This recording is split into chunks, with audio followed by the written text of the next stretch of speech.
Si te gusta más o menos la música de los años 60, 70, todos los días, boludo, se muere alguien.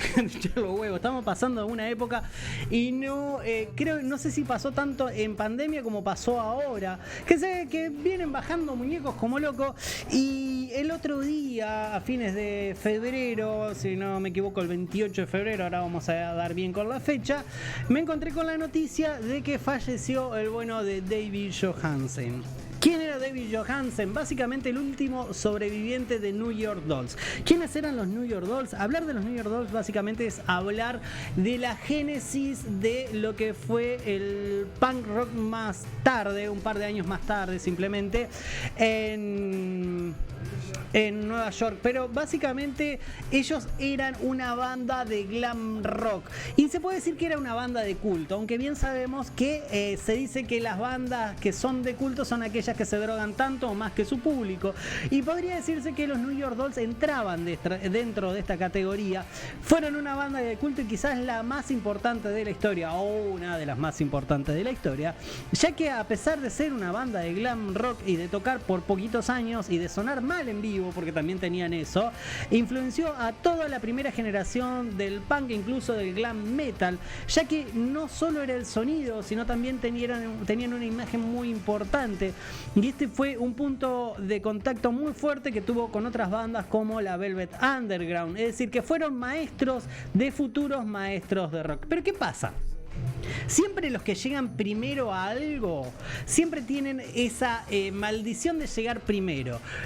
O el mundo no estaba preparado para escucharlos, o le fueron bien a todos los que vinieron después y no a ellos. Y este creo que es el caso de los New York Dolls, por eso es tan interesante la historia. Y aunque fueron reconocidos, no tuvieron tanto éxito en Estados Unidos y solo duraron 4 años con la formación original, que incluía a David Johansen, los guitarristas Johnny Thunders y Rick Rivets, el bajista Arthur Killers Kane y el baterista de origen colombiano llamado William Murcia, conocido como Billy Murcia. También estaba el guitarrista Silver Sylvain. En sus comienzos eran una mezcla, como para que se den una idea, de Mark Bolan, de Stooges y David Bowie, todo pasado por el tamiz básicamente de la misma droga que consumían ellos. Eran descarados, atrevidos, revolucionarios, ya que se trasvestían para tocar, tocaban todos maquillados, eran ruidosos, groseros y encima eran malos en vivo, o sea, hasta eso tenían. Pero eran sumamente hipnóticos, o sea, imagínate a los Viagra Boys, a vos te digo, Tomás. Bueno, los Viagra Boys, pero del 1972 en Nueva York, donde no existía nada y no había nada más que eso. Ver a los New York Dolls era una experiencia que todo el mundo que vagaba por el downtown neoyorquino lo tenía que hacer. Era la banda a ver.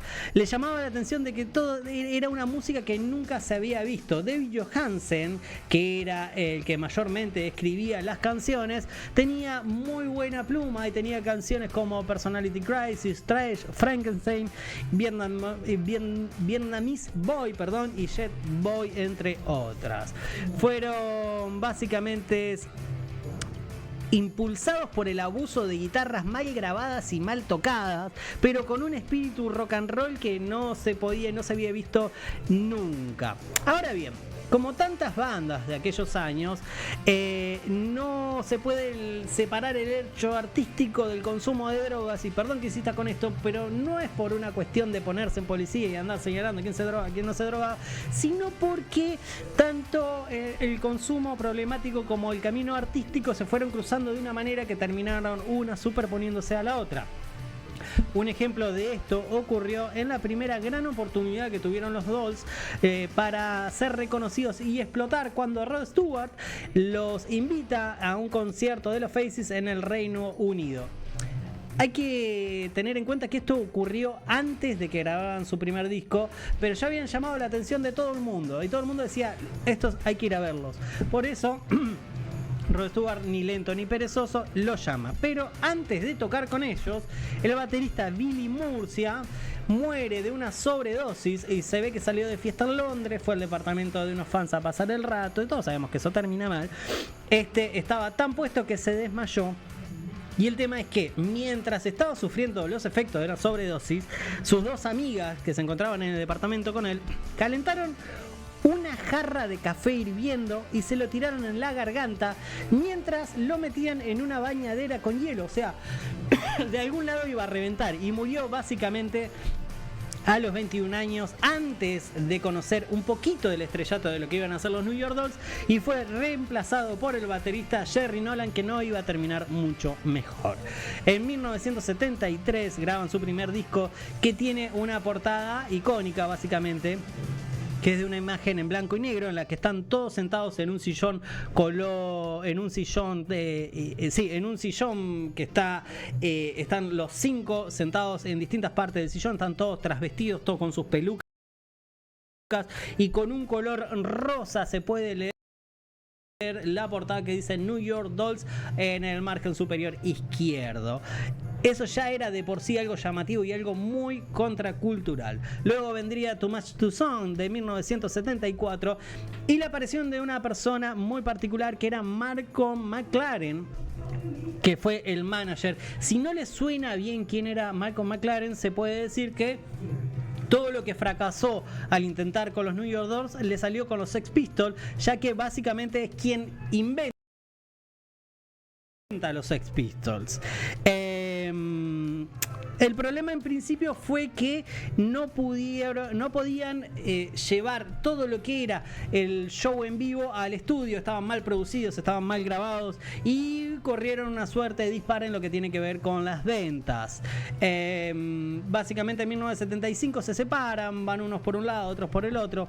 Silver Sylvain, por ejemplo, graba con David Johansen sus discos solistas. Después hizo un par de discos propios hasta que tuvo que dedicarse a trabajar en un taxi para poder sobrevivir.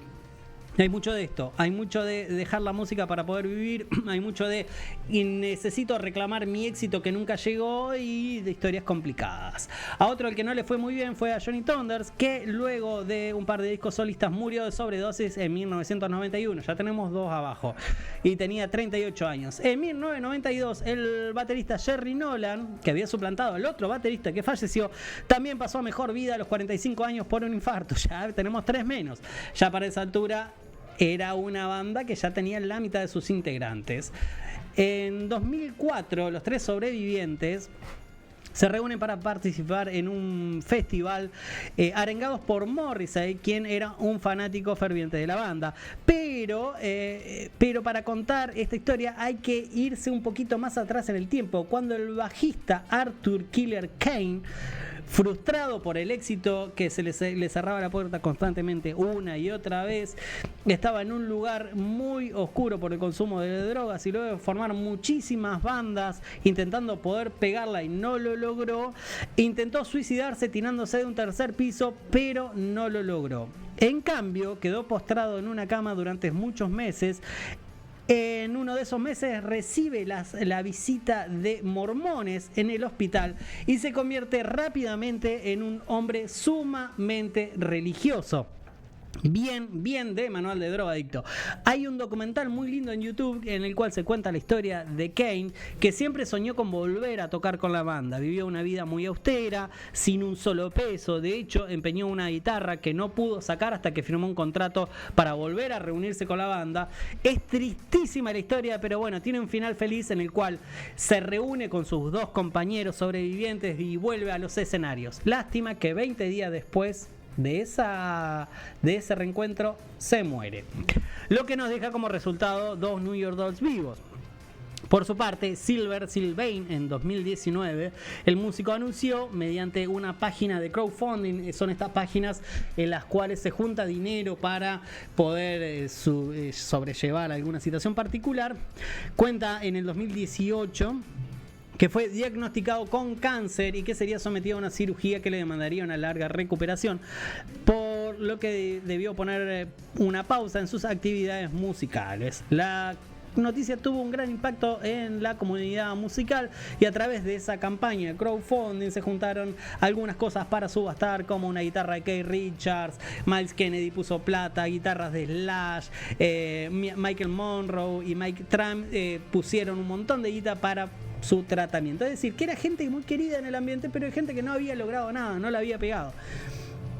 El bueno de Silver Sylvain falleció el 13 de enero del 2021 debido al cáncer que padecía. A ver, tenemos sobredosis, tenemos otra sobredosis, tenemos cáncer por 2 y tenemos el bajista básicamente tenía una leucemia, falleció por leucemia. Así que viene pareja la cosa. Por último, llegamos al 28 de febrero del 2025, hace muy poquito, momento en el que partió el último miembro de la banda en pie. David Johansen murió hace menos de un mes por un cáncer etapa 4, así que en lo que es la formación de la banda gana cáncer 3, sobredosis 2 y leucemia 1, parejito los New York Dolls, mamá, pobrecito. Por eso quería traer esta historia acá, porque en realidad, a ver, ahora ustedes se están riendo del otro lado, no se hace eso. Pero, es decir, es muy difícil encontrar una banda en la cual, primero que sean tan grandes en cuanto a influencia y que les haya ido tan mal en la vida, porque de hecho pasó así. Al igual que Silver Sylvain, su familia también organizó una colecta a través de una página en la que se pedía a los fans de la banda algo para poder ayudar a costear el costoso tratamiento. Y eso que David Johansen, dentro de todo, era el que más éxito tuvo, ya que participó en varias películas de los años 80 y tuvo una modesta carrera solista bajo el seudónimo de Point Dexter. E incluso llegó a meterse en el primer puesto de las listas con el single Hot Hot Hot, pero nada más pasó con él. Según un comunicado de la familia, murió rodeado de flores, música y amor. Les recomiendo a aquellos que le interese la historia de David Johansen el documental que hizo Martin Scorsese. O sea, estamos hablando de toda gente muy influyente, toda gente muy del palo, muy importante, que les prestaba atención a ellos. Aún así les fue muy mal y bueno, nada. Todos tuvieron un final triste o traumático, y en algunos casos tristes y traumáticos a la vez. Y eso que los Dolls influenciaron a un género completo y a bandas como, qué sé yo, Los Ramones, The Damned, Hanoi Rock, Kiss, Motley Crue, Guns N' Roses, Ultravox. Todos bebieron de la fuente de los New York Dolls.